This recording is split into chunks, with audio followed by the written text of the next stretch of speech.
Vikram sir, बहुत दिनों से इस बात की चर्चा हो रही थी कि कौन इन लोगों को संरक्षण दे रहा था। बिना राजनीतिक संरक्षण के इतना बड़ा गैंग, इतने सारे पैसे, फंडिंग हो रही थी, समझ में नहीं आ रहा था कि ये लोग कहां से कर रहे थे। अब जब नाम खुलकर सामने आ गया है तो क्या सब कुछ साफ हो गया है? सपोर्ट सिस्टम और कवर फायर, दो चीजों पे ध्यान दें, सपोर्ट सिस्टम और कवर फायर।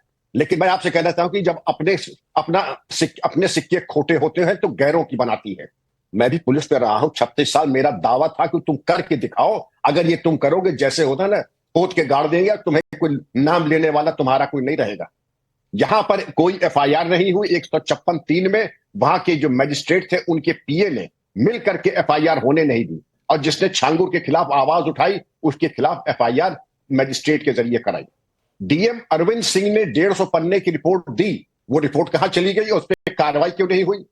मैं आदरणीय बीजेपी के प्रवक्ता साहब से यह पूछना चाहूंगा कि कम से कम इतनी कृपा तो हम अपने ऊपर कर लिए होते। हम पहले आरोप प्रत्यारोप तो जरूर करेंगे, लेकिन जो हम कर सकते थे हमने उसमें क्या किया? एक अनुसूचित जात के आदमी ने लाइव स्ट्रीमिंग की, अपनी आत्महत्या की सादुल्ला नगर पुलिस थाने में, और वहां के ब्रिजनंदन सिंह एसओ ने उसकी जमीन हड़पने की कोशिश की, दबा दिया गया मामला। वो तो जब भारत सरकार मामला गया, भारत सरकार से रेफर हुआ, तब इस मामले की जांच हुई। ये सही है, ये कवर फायर और सपोर्ट सिस्टम है, इसको तो आप करेंगे ही, लेकिन पहले हम देख ले हम कितना कर सकते थे। और जितना हम कर सकते थे, अगर हम 10 आउट ऑफ 10 कर सकते थे, हमने अब तक किया है 3 आउट ऑफ 10। अभी 7 आउट ऑफ 10 का काम बाकी है। मैं चाहूंगा कि इसके ऊपर ही प्रकाश डाला जाए। अब जिन्होंने इनको जो सांप को दूध पिलाया है, मेरे बातें आज बड़ी कटु होंगी, और मैं, क्योंकि मेरा लोकप्रियता लूटना या मीठी मीठी बातें करना मेरा काम नहीं है। जिन लोगों ने सांप को दूध पिलाया है, तो दूध का स्रोत और दूध पिलाने के औचित्य क्या है? विद्यानाथ जी, इसके ऊपर कार्रवाई होगी। और मैं उम्मीद करता हूं कि जिन लोगों ने इस तरीके का अपकृत्य किया है, राष्ट्र विरोधी गतिविधियां की हैं, माननीय प्रधानमंत्री जी ने लाल किले से अभी संबोधन में डेमोग्राफिक चेंज के बारे में भी संबोधन किया है। वो एक उसके बारे में एक कमिटी और कमीशन बन रहा है। तो मैं समझता हूं कि क्या प्रधानमंत्री जब आह्वान कहेंगे, क्या हर जगह योगी मोदी जी आएंगे तभी हम कार्रवाई करेंगे? ठीक सर। क्या DM SSP ji? Thank you. Okay sir, मैं वापस लौटकर आपके पास आता हूं। अशोक यादव जी, वोट के लिए, तुष्टीकरण के लिए और यह दिखाने के लिए कि हम मुसलमानों के पैरोकार हैं, देश में कुछ भी हो जाएगा, आप लोग समर्थन करते रहेंगे, और जब केस खुल जाएगा तो आप लोग कहेंगे कि हिंदू मुसलमान हो रहा है, आप लोग कहेंगे कि मुसलमानों को पीड़ित प्रताड़ित किया जा रहा है, पीड़ित है मुसलमान, उनका घर क्यों तोड़ दिया? विद्यानाथ जी, अभी मैं पूर्व डीजीपी साहब को सुन रहा था और उनकी बातें काफी हद तक सही हैं, और उन्हीं की बातों को मैं आगे बढ़ाते हुए ये कहने की कोशिश कर रहा हूं कि 2017 से लेकर 2025 हो गई, लगभग 8 साढ़े 8 साल हो गया योगी सरकार को इस प्रदेश में शासन करते हुए। लेकिन क्या बिना चढ़ावा चढ़ाए, बिना प्रसाद खिलाए योगी सरकार के अधिकारियों को, उनके नेताओं को, अशोक जी, क्या ये संभव था? रोज ये काम आप लोग करते हैं, क्या और कल भी करिएगा। आज इस डिबेट के बाद फिर से आप ये काम कर सकते हैं, लेकिन अभी ये बताइए, आपको सवाल खड़ा करना चाहिए। रफी उर्फ बबलू खान कौन है? नौशाद खान कौन है? विद्यानाथ जी, जो नौशाद खान की बात आप कर रहे हैं, वो नाम के साथ साथ कम से कम आपको उन अधिकारियों, उन नेताओं का नाम का भी खुलासा यहां करना चाहिए कि जो उसको पाल पोस रहे थे 8.5 साल से। ये क्यों नहीं आप खुलासा कर रहे भाई? ये बताइए आपकी ये नौशाद खान कौन है? रफी और बबलू खान कौन है? रफी और बबलू खान कौन है? अधिकारियों पर कार्रवाई हो जाएगी। वो योगी आदित्यनाथ बैठे हुए हैं, वो अधिकारी कौन है? उनसे मैं बीजेपी से सवाल पूछूंगा कि आप लोग क्या कर रहे हैं अधिकारियों के लिए। वो सवाल आप पूछिए। मैं आपसे समाजवादी पार्टी को लेकर सवाल पूछ रहा हूं। ये दो नेता आपकी पार्टी से जुड़े हुए हैं ना, पदाधिकारी हैं। देखिए, अभी सांस्कृतिक प्रकोष्ठ का एक, और दूसरा प्रदेश का महासचिव। विद्यानाथ जी, अभी कल की एक घटना आपको शायद याद नहीं है, हमारे सुहेल देव पार्टी के विधायक अब्बास अंसारी को हाई कोर्ट ने बरी क्यों किया जानते हैं? हाई कोर्ट ने उनकी सजा पर रोक क्यों लगाई? बरी नहीं किया, रोक क्यों लगाई? मतलब आप ये कह रहे हैं कि पीड़िता झूठ बोल रही है? अरे सुनिए भाई, मैं ये नहीं कह रहा हूं कौन झूठ बोला कौन सच बोला। मेरे कहने का मतलब है, सरकार जो है फर्जी मुकदमे ला देती है, बिना साक्ष्य के फर्जी। एक मिनट अशोक यादव जी, रुक जाइए अशोक जी, एक सेकंड रुकिए। यह मुकदमा सरकार ने नहीं लादा है, यह मुकदमा सरकार ने नहीं किया है, यह बयान सरकार ने नहीं दिया है, यह पीड़ित लड़की है, जो बड़ी मुश्किल से सामने आई है और वो बता रही है कि उसके साथ क्या क्या हुआ है, अपनी आप बीती बता रही विद्यानाथ जी, है। आप उस लड़की का साथ देने, उसके साथ में खड़े होने के बदले आप ये कह रहे हैं कि सरकार मुकदमा लाद रही है।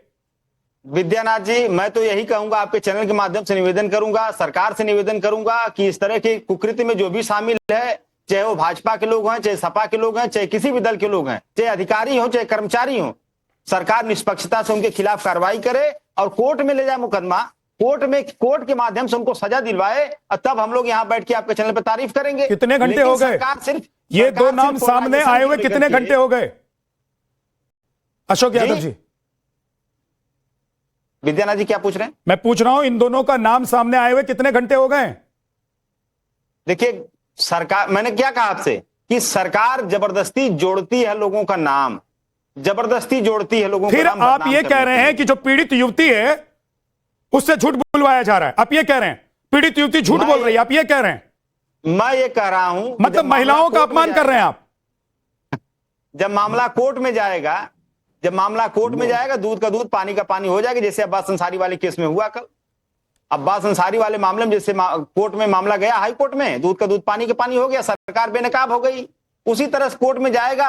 अब उसमें चाहे सपा के लोग शामिल हो चाहे भाजपा के लोग शामिल हो, तो दूध का दूध पानी का पानी कोर्ट में होगा। मुख्तार अंसारी, अतीक अहमद, अब्बास अंसारी, उन सब लोगों के समर्थन में आप खड़े रहेंगे, लेकिन एक लड़की जो बड़ी मुश्किल से अपना मुंह ढक के दुनिया के सामने आई है और कह रही है कि उसके साथ दुष्कर्म हुआ, वो बता रही है कि कैसे एक के बाद दूसरा, दूसरे के बाद तीसरा, तीसरे के बाद चौथा, हर जगह उसको पहुंचा दिया जाता था, और ऐसे कम से कम 10,000 लड़कियां युवतियां हैं मेरे पास। आप उसके लिए एक शब्द नहीं बोलना चाहते, आप ये कह रहे हैं कि उसको झूठ बुलवाया जा रहा है, वो झूठ बोल रही है। विद्यानाथ जी देखिए, कुर्मी समाज की वोट की सर ये पॉलिटिकल वेंडेटा नहीं है, सर ये पॉलिटिकल वेंडेटा नहीं है अशोक जी, ये पॉलिटिकल वेंडेटा नहीं है।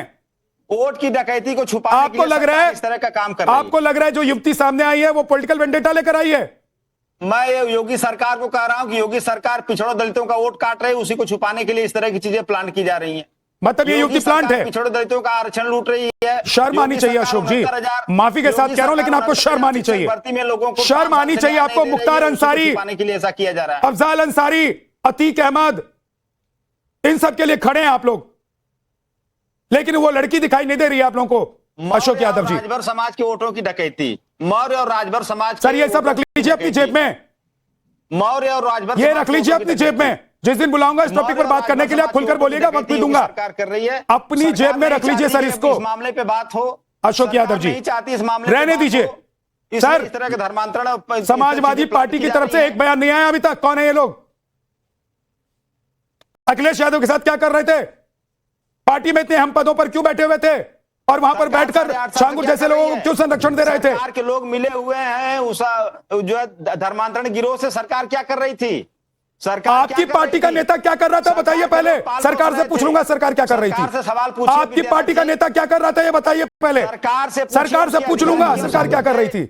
सरकार के नेता क्यों शामिल थे? उससे क्यों पूजा पाठ से क्यों उसे चढ़ावा ले रहे थे? विक्रम जी आप कुछ कहना चाहते हैं, ऐड ऑन करना चाहते हैं, बोल लीजिए। उसके बाद विद्यानाथ जी मेरी बातें अधूरी रह गई थी। सरकार तो जो करेगी सो करेगी। एक नैतिकता का प्रश्न होता है कि जो इस राष्ट्र विरोधी समाज विरोधी गतिविधियों में है, हम इतना सा हमारे अंदर नैतिक साहस नहीं है कि हम उसको गरिया दें। और मैं तो कहूंगा कि जो कड़ी से कड़ी सजा होनी चाहिए और अपनी वांछित दूरी बना ले उसे, इतना नैतिक साहस हमारे अंदर नहीं है। ये इससे ज्यादा वोट बैंक का लोभ क्या हो सकता है। इनसे अपने को करे दूर और ऐसे अवांछनीय तत्वों को, राष्ट्र विरोधी तत्वों का कोई स्थान सभ्य समाज में नहीं है। गुड्डू बबलू और ये जो नवाब और ये नौशाद वगैरह है, इनसे जितने जल्दी आप अपनी दूरी करेंगे, इनके कृत्य का आप भर्त्सना करेंगे, उतना ही आप अपने ऊपर कृपा करेंगे। लेकिन आप शायद कर ना पाए क्योंकि दिखाई यही पड़ रहा है आपका आलिंगन बिल्कुल अटूट है। ठीक है सर, ओके। महंत राजू दास जी, ये हिंदू मुसलमान हो रहा है या भारत में बैठे कुछ लोग इस देश को इस्लामिक राष्ट्र बनाने के प्लान पर काम कर रहे थे? सरकार सो रही थी या समाजवादी पार्टी का संरक्षण मिल रहा था? पहले तो विद्यानाथ झा जी बहुत बहुत साधुवाद, आभार, धन्यवाद कि बहुत ही गंभीर और महत्वपूर्ण विषय पे आपने इस चर्चा में हमको जोड़ा है। दुर्भाग्य है